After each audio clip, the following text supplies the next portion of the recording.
New director for the Model Design Council. Now, we do want to get someone pretty good in here. The Model Design Council has changed in the beta.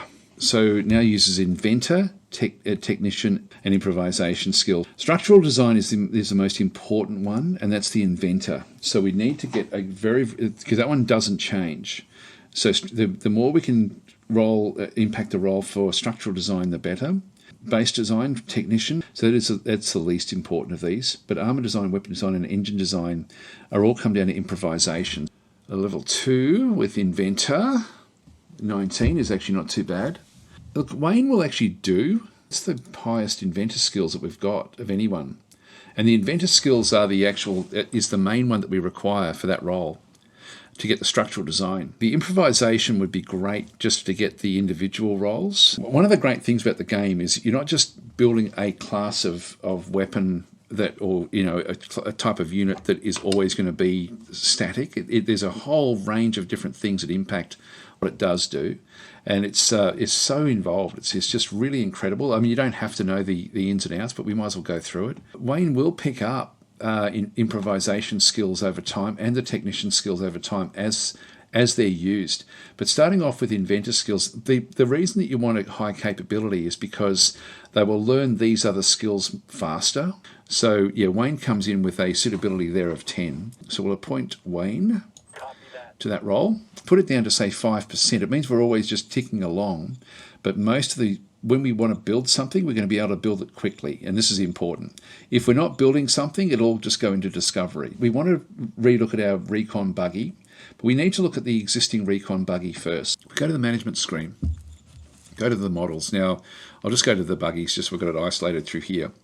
The quality tab tells us the basic information about the actual vehicle, about the recon buggies. Now, we don't have any recon buggies at the moment at all, so there's none of them being used. And so our field testing, which actually impacts the roles in the future as well for different things, is not set there at all. And you can see there are combat rating. In fact, if I just do it back to all, our troopers, it's by far the best combat rating that we actually have for all the different units, but it does cost us a fair bit as well. If we go and actually click on it, we can then see a lot of information about this particular thing. Field testing is 0% complete because we haven't used it yet. The current field testing is at 91 points. So if we had them in the field, like if we go back to, for example, our troopers, we can see there we're getting the base design for this one is actually because we've been using them in combat.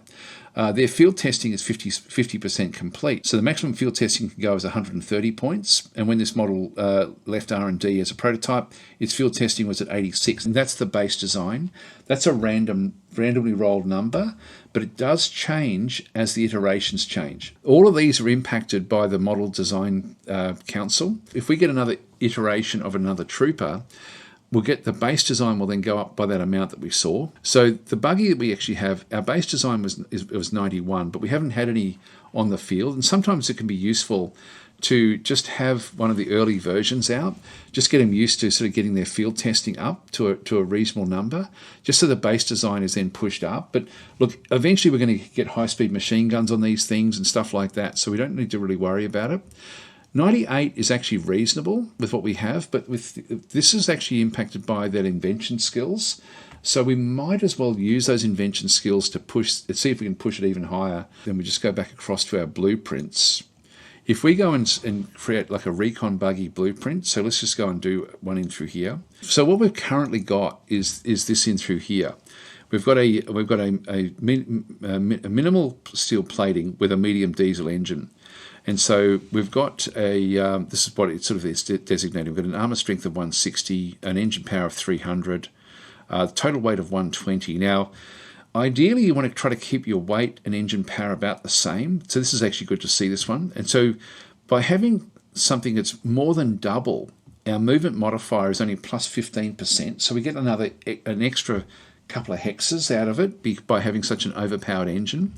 But it then costs us a lot in the movement cost per hex is 0.9 oil per unit.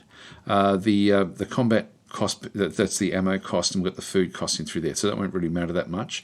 But this is important to see what happens with the oil. If we go and then put a light diesel engine on this thing, the weight goes down to 105. We're still about double. We're getting plus 10% movement modifiers just by getting that one, but the oil cost has now gone down to 0.5. We've basically nearly halved our oil cost. If we went to the heavy, for example, we get a 20% movement improvement. We would be 1.4 oil, but we need to save the oil. And I really don't care if this is, if the extra 10%, who cares? Like if we go and put in 25 millimeters plating, we can see there we're getting close to the weight now, to the engine power, and so we don't actually have any movement modifiers.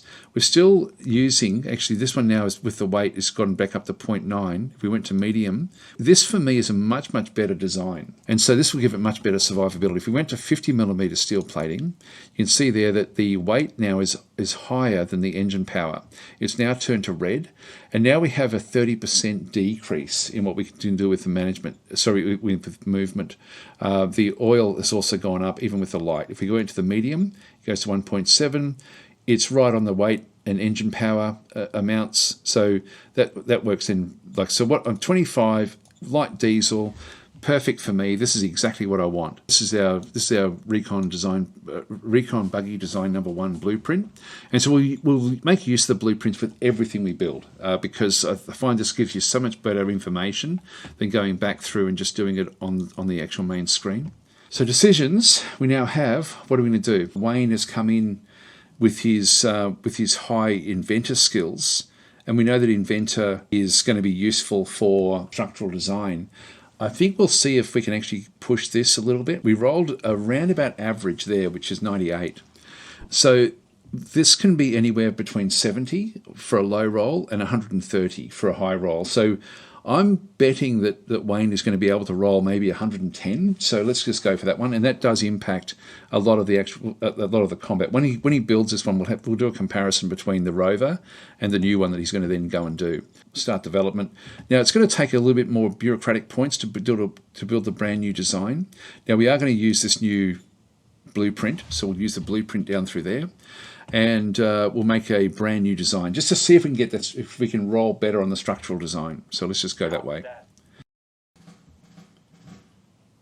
And we've now got the Cooper Plus. So we now have the, look at this. Yeah, so to see what actually happened there, let's just go back across to our leaders. So Wayne is our guy. And we can see through here, his invention skills are still 19. He's now picked up 4 technician skills. No improvisation skills in through this side. So these now impact the 3 different areas. If we have a look at the model design aspects of them, the first role, the structural design, is done with the inventor skills, which is why he's rolled very high. So I think it's going to be worth, for us, it's no longer going to be, we're not going to be happy with 100 in through here being something that we're comfortable with. I think we're now going to have like maybe 105, 110 will be our baseline for the structural design, because this is what he's just rolled, and that's because of his high inventor skills. So he's got extra skills in through there. If you have a look at what he's got through there, he's got 41 in through that side, and he's now picked up some technician. Now we can see through there that inventor and technician have been used in doing what he's just done. When we see the little asterisk, it means that he's just used it. So recent skill usage is 2 usage points. If we go to the skill log, we can then see what he's actually done. His inventor rolls was equal to 109. This is what he has rolled basically for that structural design, 109, which is great. So that was a good roll. So he's actually done really well there. The technician roll, he rolled a 37. The base design comes from the technician, so that he rolled low on that one. So we've got a low roll there, high roll in here. This one does mean that we've got this is not good. So he rolled poorly there. He didn't actually have any improvisation, but he's actually done well in the improvisation rolls. So even though he doesn't have improvisation as a skill, he's actually rolled good numbers in through there. And so overall, this is a much better design than the original one. And also the engine is going to be much more efficient than what we had before. The weapon design is about the same, and the armor design is about the same. So it's fairly even at the moment, but what's going to happen here is as we progress through the, and you start to use these, and we're going to be making good use of these. So the reason that the combat rating is so much higher is because of the actual armor. If we have a look at the The armor we have on this one, hit points is 181 and 300 for the new one, and is 88 and 146 because of that extra armor, the extra steel plating that we have on it.